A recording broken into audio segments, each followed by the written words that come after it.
the title for my research was Nurses' Attitudes, Competency, and Perceptions of the National Institute of Health Stroke Scale. Now, why was I interested in this topic? Approximately, it says 790 Americans suffer each year from stroke or recurrent stroke. It is the fourth leading cause of death in the US, and it kills at least 137,000 Americans each year.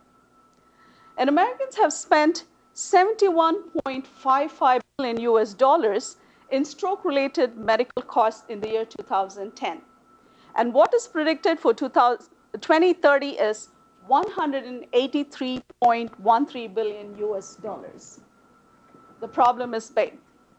Now, neurological assessment of stroke patients provides the cornerstone for early diagnosis, appropriate prognostic evaluation, and optimal management to obtain favorable patient outcomes. Applying the stroke scale as an assessment tool is identified as one of the evidence-based practice in the management of stroke. Clinical staff, especially nurses, are somehow reluctant to adopt it in their day-to-day clinical practice.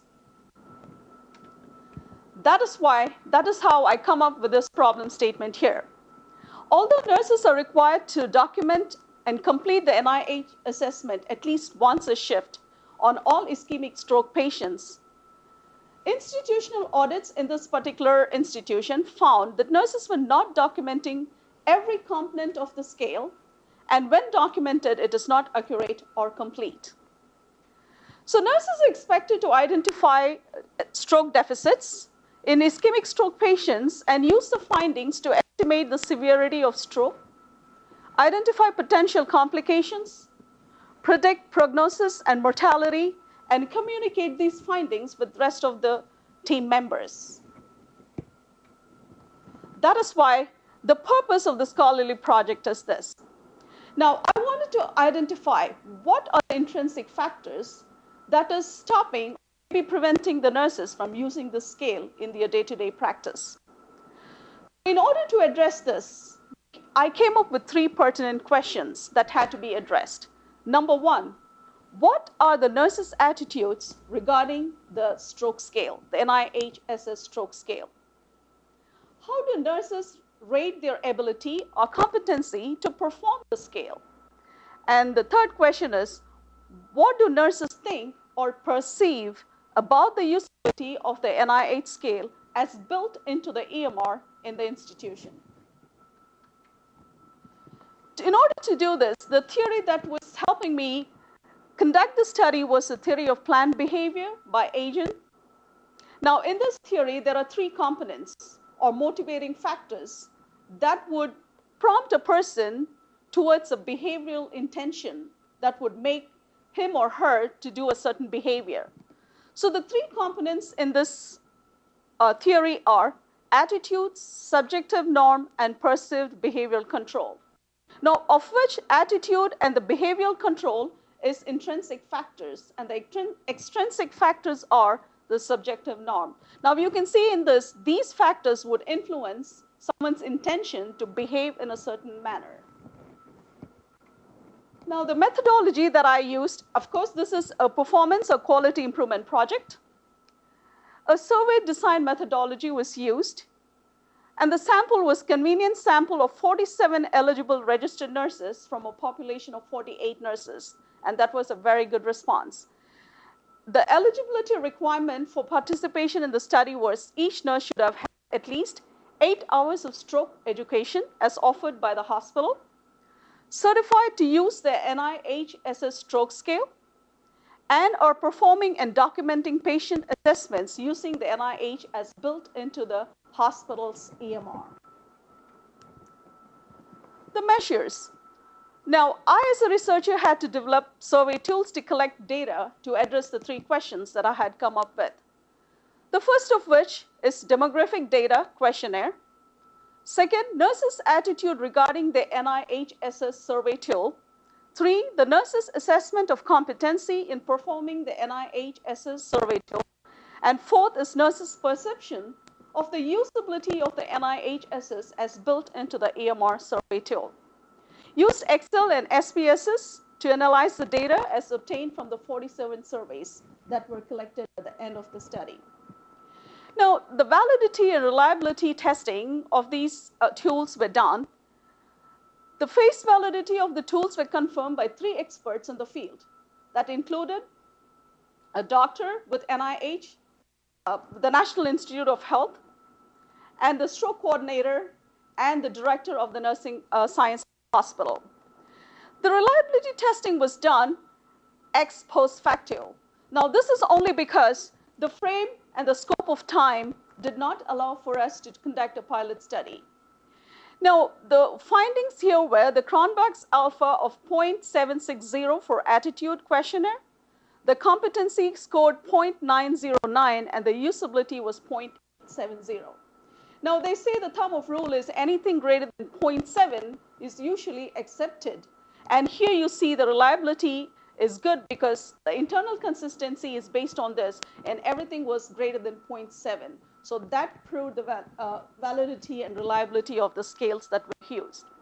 The human subject protection and approval, how did I ensure that? Marymount University IRB and MedStar IRB approval or the study exempt was obtained before the study was conducted. Formal consent to participate in the study was not obtained from each of the participants. However, there was a statement in the package which said the willingness to participate in itself is a consent. A signed consent was not obtained in order to protect the privacy of the people that were participating in the study. Staff were instructed not to identify themselves in or on the survey package in any manner, just to protect their privacy. And the survey packets, once completed, were deposited in a locked drop box that was in the conference room in the unit. And access to the data was limited only to the research committee. Now, these are some of the findings that I had come up with, and because of the time constraints, we are not going to go over each one of this. The demographic survey was used exclusively to describe the population that participated in the study. The nurses' attitude regarding the NIHSS, this is the results, but I can sum it up to say the results were neutral, and most nurses did not have, the attitude towards the scale itself was neutral. Nurses' self-assessment of the competency in performing the NIHSS. Now, if you closely looked at these results, you would see most nurses rated themselves as competent providers or better in performing each of the component in the NIHSS scale. Because the scale in itself has 11 components. All those components, the nurses thought they were competent or better in performing the scale. However, when it came to the nurses' perception of the usability of this scale in the EMR, it was found again their thought process was neutral. And why was the question. We wanted to run correlation among the scales to see how it was pertinent. And here you would see the correlation among the attitudes, competencies, and perceived usability. Between usability and competence, it was 0.311, and competency and usability was 0.381, and usability and attitude was 0.71. Now, you would see these are significant findings by the numbers that we have up here statistically. Now, the summary of the findings is this. The study identified the following factors that have implication for practice, which is less than 30% of nurses agreed that this scale is quick to use, easy to use, or effective as a communication tool. Less than 50% of the nurses felt the scale as built into the EMR was easy to use, and only 51% of the nurses felt confident in using it as built into the EMR, not using the scale itself. Because using the scale itself, most of them scored competent or better. Now, what were some of the limitations of the study? This study is limited by its sample size, lack of randomization. Basically, it was all people that participated. And this scale is not just used only in the ICU where it was conducted. There are other places within the hospital where they use it, but yet it was limited to this ICU and the nurses of this ICU. broad categories of background and demographic information, and omission of several confounding variables, which we had come across later, and lack of the baseline data for comparison. Now, what I would recommend is a similar study which addresses the limitations as identified above and conducted on a larger scale may identify correlation between nurses' specific characteristics and the results of the survey. Now, what is limiting us now is we do not have a baseline data to compare it, and we cannot generalize the findings because it was exclusive to one ICU. Now, suggestions for future clinical projects. A qualitative study to identify nurses' attitudes and perceptions of the usability of the NIHSS, because a qualitative study would hone in more of their thought process. People would be more free to come up with what they think about the scale versus quantifying it.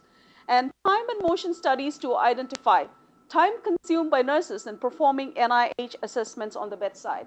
Now, most times nurses are always busy. They always seem to be short of time. So maybe this is a factor that is confounding it. And comparing this scale with other validated stroke scales, such as the Canadian Neurological Scale, would be a good idea to see if those could be performed in a shorter time than the NIHSS scale.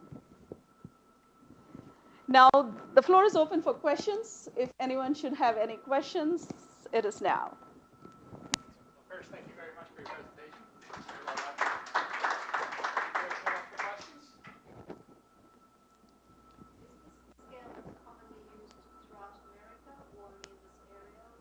Now, this is a scale that is not just used throughout America, it's throughout the world. It's a number one most commonly used scale. Any other questions? You mentioned you're using the theory of planned behavior. Were you able to find any structural factors or institutional factors that might have hindered people from using it with ease, or any kind of environmental factors to address the perceived behavioral control element?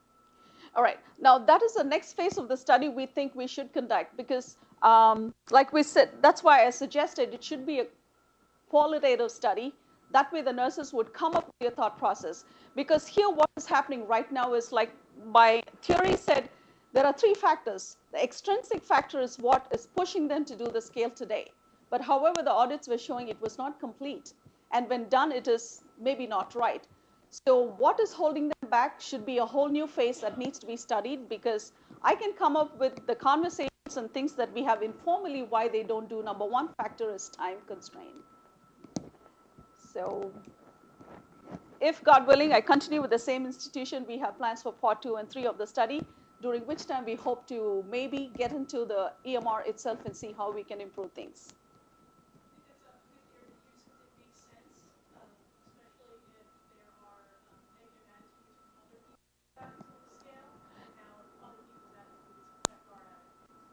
Right. I see what you're saying, but that again, this is a problem that we are faced with today with the institution itself. Hopefully, helping us to revamp the whole EMR and how things are put in place in it will help us maybe use it better. Yes, ma'am. Guy, do you have any sense of how this was first incorporated into this particular organization? Were the nurses brought in terms of decision-making around the tool that was chosen? Was it just brought in and they were told to use it? Now, I'm only an employee in this hospital. I'm not in the administration, so most of how things got in place is not, I'm not aware of them. And for reasons in the institution, I don't have access to most of it, but I know we as nurses on the unit were not involved before these things were enacted. And one fine day it was up there and we were asked to use it and we had to use it. That is why I'm saying it's an intrinsic factor that is motivating us to use it. But there was, as far as I'm concerned, speaking on behalf of the staff that use it, we were not involved. And intrinsically what we think and feel is not part of this.